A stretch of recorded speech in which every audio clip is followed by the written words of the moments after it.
All right, hello anatomy people. Let's move onwards to the electrophysiology of the heart. So this is a really neat section. I really like lecturing on this stuff.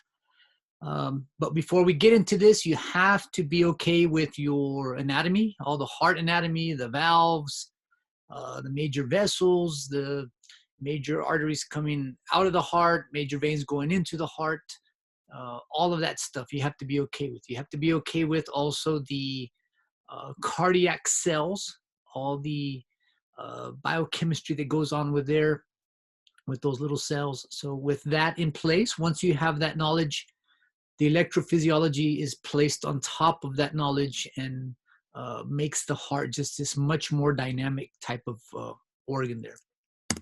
So kind of boring stuff to cover, but important, right? All of the idea of depolarization, of repolarization, your voltage, calcium, all of that stuff that we got into from 2401, right? I'm not going to get into all the details again. Go back and review your stuff for 2401, but it is important that you remember that stuff. It's going to have a major implication in heart physiology, right? And there's not just one size fits all, right? So each cardiac cell will behave a little bit differently depending on what part of the heart it is. If it's part of the myocardium, if it's part of the conduction system, if it's part of the the SA node, that kind of stuff. So we're going to talk a little bit about different parts of the cell and all of this sort of micro biochemistry that happens there. So this is what you're sort of familiar with, right? This is a kind of a generic view of heart physiology. When we start talking about membrane voltage, membrane potential, here would be 0, right? So this would be no polarity, right? It's not positive polarity, it's not negative polarity. When we start looking at most of these cells, they are polarized, right? So they're down here, depends on the type of cell. For this example, we're looking at -90, right? So at -90, then something happens, something occurs, and we look over here at number 1. Typically, it's some channel that's been opened and then an influx of an ion.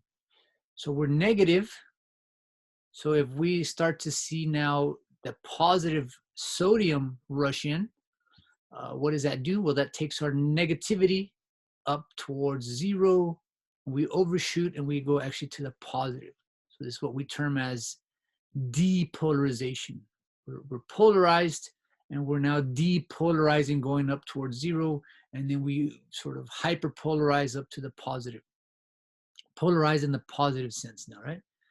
Well, what starts to happen? Something else happens, right? So now we have a different ion that gets shifted and moved, and then that causes our polarization to go back towards 0 and continues down, and then we have a third gate that opens. So now potassium. So 3 important ions that are going to be necessary for you to know, right? The sodium ion, the calcium ion, and the potassium ion. Each one of them have a different role, a different purpose, a different timing in which they work, right? So sodium causing the initial depolarization, and then calcium starting to kind of help with the, I guess you could call the secondary repolarization, potassium, and then finally we're back at our resting potential down here. So anytime that we have depolarization, that's going to correspond to muscular contraction. So if the cells get depolarized, that triggers contraction. If they start to become repolarized, they start then to relax. So we're going to pile this onto some more specific details on the heart.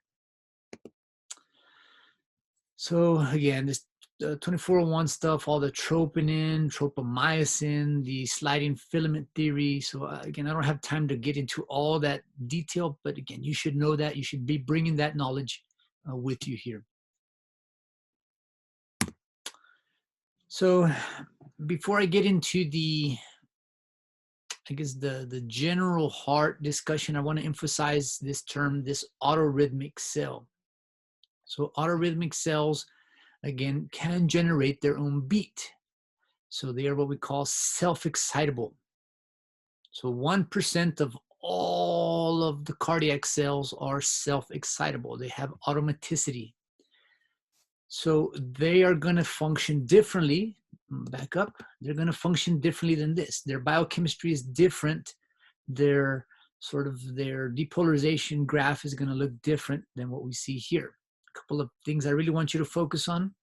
Here we have a very flat resting potential. We're going to see something different in a bit. We have this long refractory period. So refractory period, I don't know if you remember what that means. A refractory period, let's say for the bicep, right?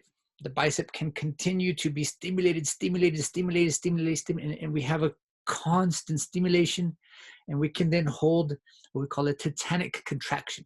We can that contraction can hold for milliseconds, maybe for minutes, right?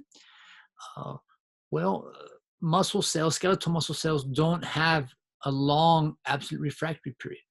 And it enables them to undergo a tetanic contraction, and even an involuntary, like a cramp, right? If you had a cramp on your calf or your arch, right? You have that very painful, strong, sustained contraction. Well, we don't want that for the heart, right? We don't want the heart to be able to cramp, because if that pump is just tight, it's not then allowing sort of flow of blood through there. So this is good, right? The moral of the story, absolute refractory period is a good thing, right? We can stimulate it here. We can stimulate, and nothing's going to happen until we're back out of the refractory period. Next time you go to your bathroom, right? You flush the bathroom. You flush it, and once it's flushed, keep trying to flush, kind of keep trying to jiggle the handle there, and you can see nothing happens. That's the refractory period. It takes a while for that pressure to build up again, where you can get another substantial flush, right? That's a good thing for the heart. Refractory period, stimulate, nothing happens, right? So if we come back over here, autorhythmic cells are going to have this automaticity. They're self-excitable, and they're not going to look like this. Their graph is not going to look like that. So they're rhythmic, and they spontaneously depolarize. So they don't need external stimulation to depolarize. They have a long absolute refractory period, which is, again, is a good thing. And because of all of the gap junctions and the syncytiums, they are going to be self-excitable, right? So they self-excite, and they pass this depolarization wave to all of those neighboring cells. So autorhythmic cells have unstable resting potentials. This is different than normal cells, right? They have leaky channels. We can think of them, they don't seal right, and there's always a little influx of sodium coming in. So if you can compare this picture with this picture, this is a generic picture for most of the heart cells, except for these autorhythmic cells, right? One big difference, there is not a stable resting potential.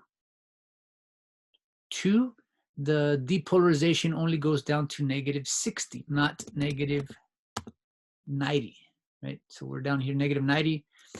These autorhythmic cells don't depolarize as much, right? And here we say 1 is our leaky channels. So sodium leaks in. We have then -40, which we term as threshold, right? That little handle. You put a little bit of pressure, doesn't flush until you reach that certain threshold, then everything begins, right? So we depolarize up, not much above 0, and then we repolarize pretty rapidly back down, right? So this is the action potentials of these pacemaker cells. Again, a very small 1% of the cardiac cells, but we don't need a whole bunch of these because of the gap junctions, and the syncytial behavior. Right? So we only need a few to get all of this chaos started in the heart. So what are we talking about? Autorhythmic cells, right? We're talking about the intrinsic cardiac conduction system, and it's going to be shown here in yellow. So we have these little areas, these little clusters of excitable syncytial cells that their whole task is to generate electrical activity, right? To cause this depolarization wave. So the intrinsic cardiac conduction system is a network of, and some of you are going to miss this on the test, non-contractile cells. So these cells are not part of the myocardium. Think of these as, they're not part of the wall, they're part of the wires behind the wall, right? So the non-contractile autorhythmic cells. So not technically myocardium, but work very closely with myocardial cells. They initiate and distribute impulses to coordinate the depolarization and therefore the contraction of the heart. So important stuff. So understand, learn, know what this slide refers to, right? So the myocardium in pink is distinct from the yellow intrinsic cardiac conduction system. So a network of non-contractile autorhythmic cells that initiate and distribute impulses and coordinate the depolarization and contraction of the heart. Know that. Yeah. All right, so let me stop that now, and then I'm going to go into the actual steps, and it's going to be kind of a lengthy discussion. So let me stop this here.